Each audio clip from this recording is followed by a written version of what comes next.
Yo, what is up, everybody? This is another episode of Dad's in Time Out. I am your host, Jesse Williams, doing another video. We're just giving y'all back-to-back content. I've been coming up with a bunch of new logos. If you see me post them on Twitter, which you can find me at JWillSportsGuy. On that, I have a link to my link tree, which will point you toward my Spotify, this YouTube page, my Anchor, my Apple Podcast, my Google Podcast, and a bunch of other little apps like Stitcher and Radio Public, Castbox, Pocket Casts, stuff like that. Stitcher, did I say Stitcher? And so Breaker is another one. So you can find me on all those platforms. So today we're going to switch gears. I'm not going to go over, well, quickly I'll just discuss in about 45 seconds the NBA Finals game last night. I have a top 10 quarterback ranking I want to do, which I'll do from 10 to 1. And it's going to make a lot of people angry, I'm sure, but that's fine. And so last night, the Bucks defeated the Atlanta Hawks. Both teams didn't have their superstar. Trae Young was out. Giannis was out. Brook Lopez scored 33 points and had 7 rebounds, and they won. Middleton had a good game, and the Bucks led the game the entire way. They kept letting Atlanta creep back in it, but now they're up 3-2. And I'm not going to do any kind of predictions for this series, even though I think Milwaukee should have this in the bag, but they're so unpredictable. I just think that they have a tendency to not put the foot on the gas. Charles Barkley said it best, they don't put their foot on people's throats.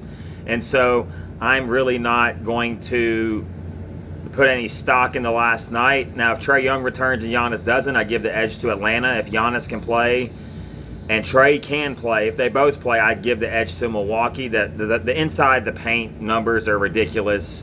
Milwaukee's killing them inside. If they keep doing that, they'll be fine. Bobby Portis had a great game. And now Trae Young comes back and Giannis doesn't. I give the edge to Atlanta in Game 6. Now, I still think that Milwaukee will win in 7. Unfortunately, I'm just ready for the series to be over just so we can get to the finals. This series has lost some of its luster.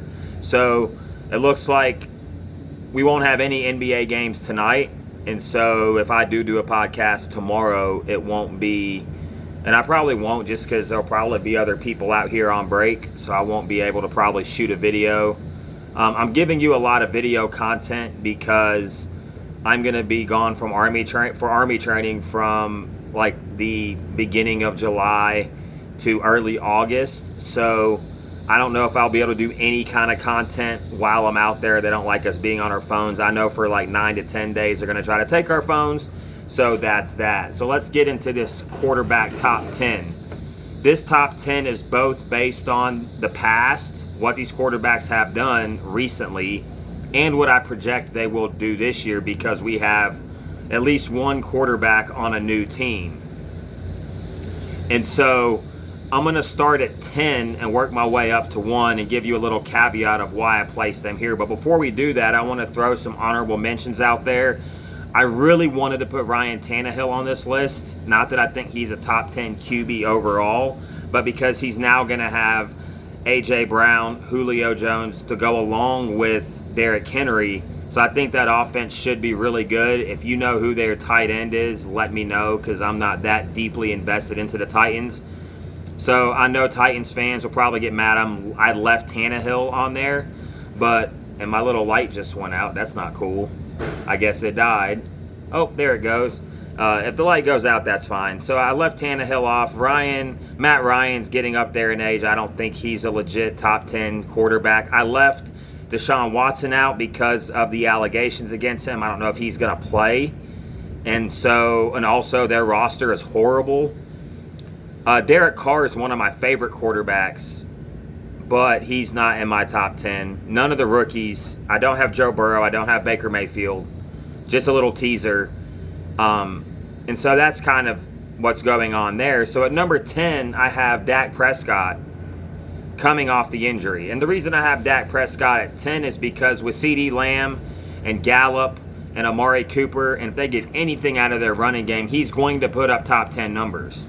So the fantasy option, he's definitely going to be up there in that top 10. I have no qualms about putting him at number 10. I think that as long as he's healthy and ready to go, Dak has proven that he can put up stats. Now, will that lead to wins? I think that's a lot to ask because before he was hurt, their defense was so atrocious that they were basically asking Dak to be a superhuman. And you can say, yeah, in the first couple quarters he was not playing well, then he stat padded when the defenses get soft. But with this receiving core, I just think that Dak Prescott's going to be a number 10 quarterback. And I've always liked Dak. He has all the leadership intangibles that you need. He held out for the he didn't hold out for the contract, but he basically got the contract that he wanted. And so congratulations to Dak. I'm never going to criticize a player for getting their money. They play a sport, which Dak proved. You can get hurt, you got to get your money. And so shout out to Dak Prescott at number 10 for the Dallas Cowboys. Mikey, don't be upset I don't have your boy higher. I don't know if he's your boy. I know that's your team, the Cowboys. Chris Perez, any Cowboys fans, my buddy Ian. But I almost left Dak off my top 10, but I do think Dak's a top 10 quarterback in the league. At number 9, I have Kyler Murray. And I think that Kyler Murray, this is more based on potential with them now having Larry Fitzgerald. I think they have that Kirk guy, and they also have now DeAndre Hopkins. And they have a very offensive-driven coach. I did not get that out right. So they have an offensive-minded head coach in Cliff Kingsbury, or Kingsbury, however you say that dude's name. I'm terrible with names today. And so I think that Kyler Murray with the dual threat, he is undersized, but the dude can throw the ball. He's accurate. He can make plays with his feet. And Arizona is going to be an interesting team because San Francisco has everything but a solid, they have a solid quarterback in Jimmy G when he's healthy. And then they drafted Trey Lance. And then you have Seattle and you have the Rams with their new quarterback, which we'll get to here in a minute. And so I have Kyler Murray number 9. And I think his talent can take him even higher. But there's guys, once I get up this list, I think you'll realize why I have him where he is. And so I think that Kyler Murray is set to torch the league. But the question is are you going to put him over quarterbacks in a division that I think will finish higher? That's the toughest division in football right there is the NFC West. So congratulations, Kyler Murray. You're number 10 on this list, or number 9 on this list. Number 8 is Lamar Jackson. And I can already hear the Ravens fans and the Lamar Jackson people saying, why do you have him so low? He won his playoff game last year. He did. And that was a great first step in his development, but I just don't trust the long-term passing ability of Lamar Jackson. I'm not saying he can't throw the ball at all, but their offense has always been revolving around him running, which he is the best probably ever at. Yes, I'm including Michael Vick in that. And Michael Vick would tell you that, to his credit. And Lamar can throw the ball well enough that if the defense is good and the running game is good, because he went through a stretch last year where he had how many games that he didn't pass over like 175 yards passing. And I just think that once we compare him to these other quarterbacks, you get into situations to where you need your quarterback to be able to throw the ball in the fourth quarter if they're behind. So can he do that consistently? And he's a former MVP, so I still have him number 8, which I don't think is too high. I don't think it's too low because of the guys that I'm going to talk about. And y'all are probably going to kill me for this one. And, okay, before we get to number 7, I understand the lack of weapons historically that Baltimore has been able to accumulate and to get on their roster to support Lamar Jackson. And that's not Lamar Jackson's fault. I get that. But it's still part of the equation. So I think if he gets better receivers, he goes up. Number 7 is purely based off his rookie season and potential and just the way he played. And that's Justin Herbert at number 7. And the reason I have Justin Herbert at number 7 is because that dude, there were questions about him coming out of Oregon because of, I guess, the system they ran, and a lot of people missed on this. But Justin Herbert tore the league up last year. And now you got to remember, Hunter Henry was hurt. I think Austin Eckler was hurt. And I think they lost one of their receivers. He still has Keenan Allen. And so I think that, and Hunter Henry's gone now, but I think he's one of those guys that no matter who you put around him, he's going to perform. Because if you look at the AFC West, I think they're clearly, if they've gotten past the Chargers' way of 8-8, which they can't go this year, obviously, because they're 17 games. But I think that they got rid of Anthony Lynn, and let's just see how this team does. I'm trying to remember who they hired, and I don't remember off the top of my head, and I'm doing this podcast on my phone, so I can't look it up. But I think that he's in a good position, and this is purely based on talent. If he bombs this year, then the next time I do this at the beginning of next season, he'll go down. But I trust him throwing the ball more than Lamar Jackson. At number 6, and y'all are going to kill me for this one, but this is based on new situation, is Matt Stafford. Stat Padford, as people like to call him. But y'all need to be fair about something. And by y'all, I mean everybody who criticizes Matt Stafford for Detroit. They're like, oh, he puts up all the stats and he doesn't win. But Calvin Johnson and Barry Sanders, y'all love them, and they left. They both retired for the same reason. That's a terrible organization. There's no other way to put it. That organization is run awfully. At least the Browns go out there and they make dumb decisions until now with Stefanski, but at least they go out there and they're trying. They just weren't very good at it. Like, the Detroit Lions can't even treat their stars right. And Stafford was smart. He finally was like, I got to get out of here, dude. I got to get up out of Detroit. And I think that's sad because Detroit is such a historical sports city that their fans deserve better. And so Stafford now goes to the Rams with McVay and with Woods and Kupp and Deshaun Jackson now, who can just be a deep threat, doesn't have to be a number 1 or a number 2. I think that this team is primed. I'm picking them, and I'm going to go ahead and tell you right now, I'm picking them to win the NFC and maybe even the Super Bowl. There's a reason that Sean McVay is gushing over Matt Stafford.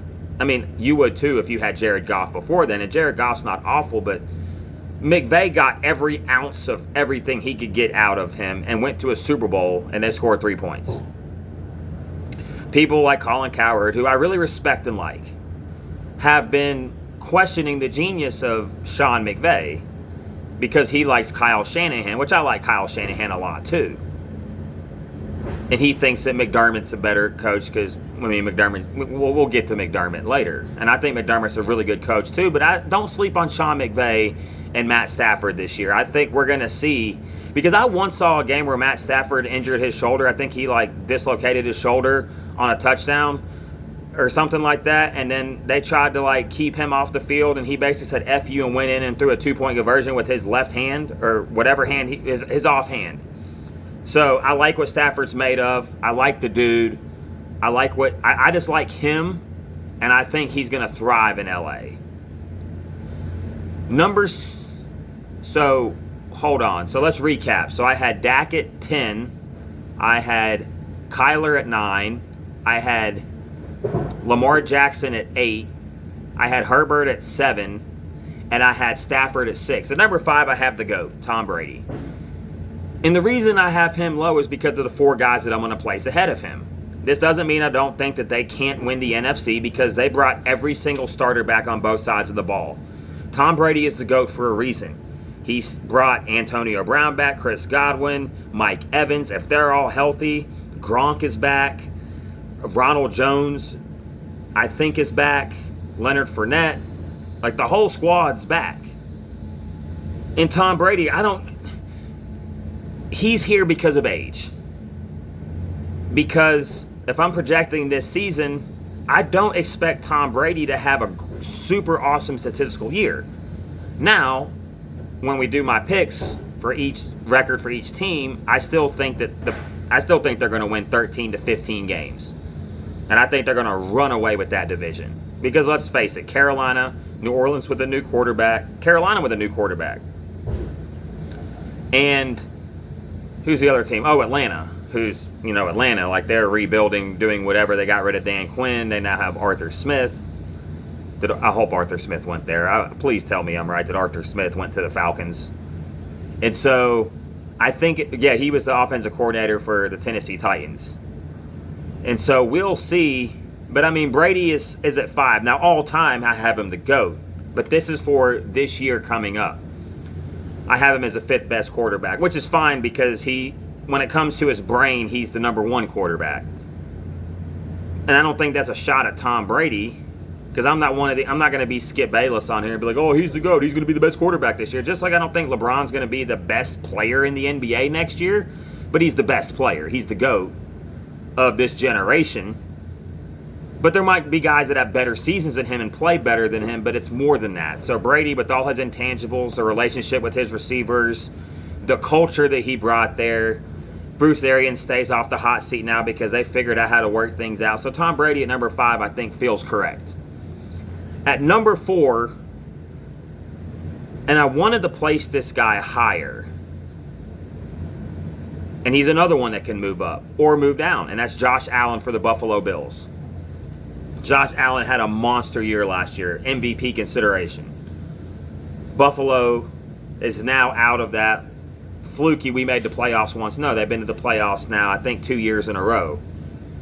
And Josh Allen balled, it's just they fell short against, was it the Chiefs? I think it was the Chiefs. Yeah, because they played the Colts in that crazy game that they had all, like basically the Colts got out-coached in that game, and Buffalo ended up winning, and then I think Buffalo lost to Kansas. They got killed by Kansas City. I don't remember. It was, the playoffs have been so long away. But anyways, let's go to Josh Allen. Rocket arm. The main question about him coming out of Wyoming was his consistency and his accuracy. He was pretty dang accurate last year. Buffalo was building something nice with Stephon Diggs. That was a heck of a trade. I think that Buffalo is primed. Because, see, I think Buffalo's a sleeper. And I don't even think they're a sleeper. They're on everybody's radar. But they're going to... I think there is no reason to believe that they won't win the AFC East. And them, Kansas City, to me, are the 2 best teams in that conference. Browns fans, don't freak out. Y'all have a chance. I need to see it in back-to-back years. They beat the Steelers in the playoffs. They won a playoff game. And then they lost to the Chiefs. Yes, so Buffalo ended up going to the AFC Championship game last year, if I'm not mistaken. And that's when they got beat by the Kansas City Chiefs, because the Chiefs beat the Browns. And then I don't remember Buffalo's whole playoff path, but I want to say Buffalo was in the AFC Championship game last year. So I have Josh Allen at number 4. And I think that he's a rising star. Number 3, and this is all based on if he plays, Aaron Rodgers.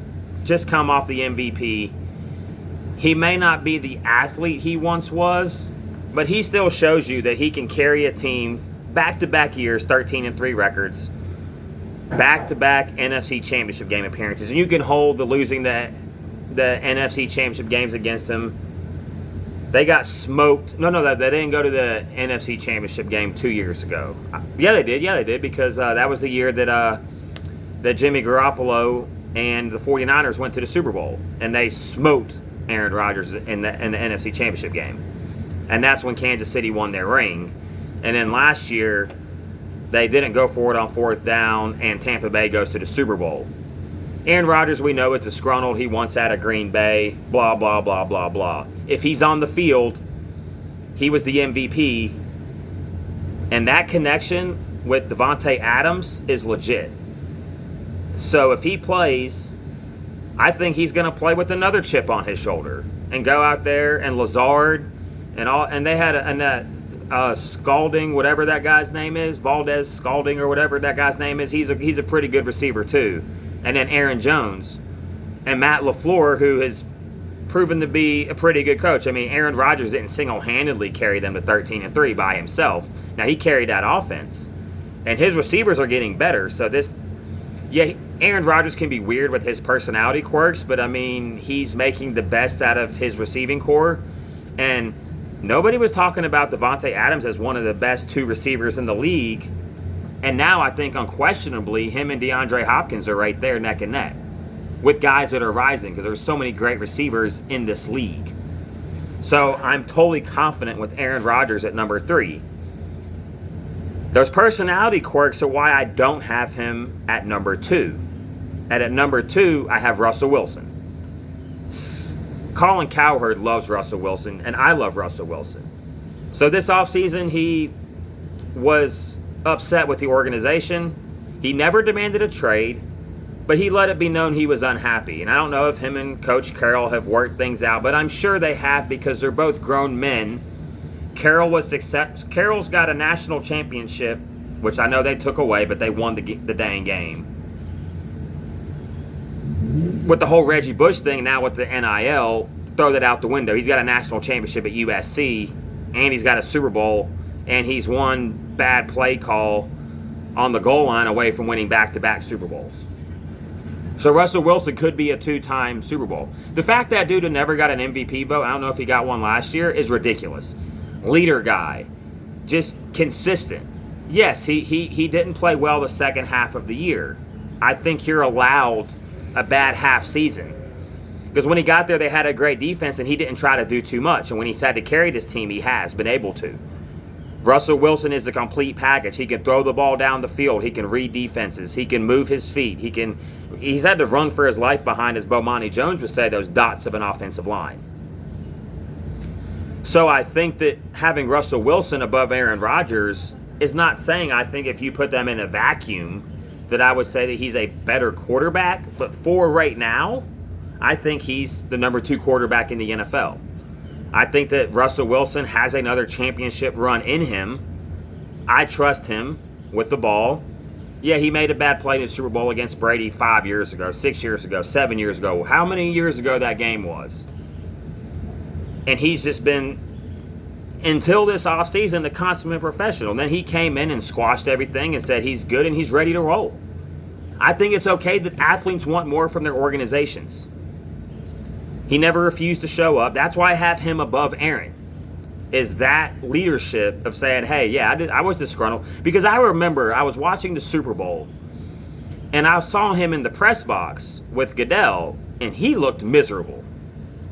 And he's got a beautiful wife, and he loves the Lord, and he's all that. So that was alarming, but now I'm going to sneeze again. I'm good for a sneeze-a podcast, in case y'all haven't realized it. So I have Russell Wilson at number 2. And at number 1, Patty Mahomes. Now, you could hold a Super Bowl against him, but he had 2 offensive linemen out, and he was running for his life from the first play of the game and still made one of the more accurate, the one he was like this and threw the ball. Like, who else can do that? He gets a little goosey with the ball, but just pure talent. He's got a Super Bowl. He's got an MVP. He's got a Super Bowl MVP. This dude has not lost in the playoffs before the AFC Championship game. He lost to Brady, he won a Super Bowl, and he lost the Super Bowl to Brady. And if you're losing to Tom Brady, see, that's why I never got the whole Peyton Manning thing. It's like, yeah, Peyton Manning's and they'd lost some playoff games where they didn't. I'm going to go on a tangent here, but he was losing to Brady. Like, we know Peyton Manning's an all-time great. Patty Mahomes is on a GOAT trajectory. I'm not saying he's going to be the GOAT, because if we just go by, I mean, if you take the Super Bowls, Brady, right? But if you just take, like I said, putting quarterbacks in a vacuum, who plays the position better? Now, that's up to opinion. Like, Brady has the mind. Brady's never had this super cannon of an arm, but he's no slouch. So I think there's just so many things that come into this. So this has been my top 10 quarterback list. So in recap, at number 10, we had Dak Prescott. At number 9, we had Kyler Murray. At number 8, Lamar Jackson. Number 7, Justin Herbert. Number 6, Matt Stafford. Number 5, Tom Brady. Number 4, Josh Allen. Number 3, Aaron Rodgers. Number 2, Russell Wilson. And number 1, Patrick Mahomes. So this has been another episode of Dad's in Timeout. I hope you guys enjoyed the video. Once again, subscribe to me or follow me on Twitter at JWillSportsGuy. You can find the link that it'll be the Dad's in Timeout Twitter page, which is my page also. And on there is in the bio, there is a link called Linktree, and it'll take you to Spotify and Apple and Google and my YouTube page where this will be up on. Feel free to subscribe to my YouTube channel. Feel free to follow my podcast. You can listen for free on Google Podcasts if you don't have Spotify or Apple. Check out some of those other podcasts on there, or podcast links. I think some of those are free, like CastBox. I used to have CastBox, and then everything moved to Spotify, so I didn't need to double dip.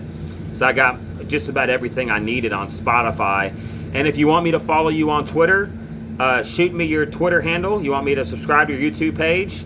Either shoot me a DM or just comment at me on Twitter and throw your Twitter handle and your link tree or wherever your podcast is or anything, and I'll be happy to follow and give you feedback. So until next time, the Dad's in Timeout Sports Show. My name is Jesse Williams. Y'all have a blessed day and peace.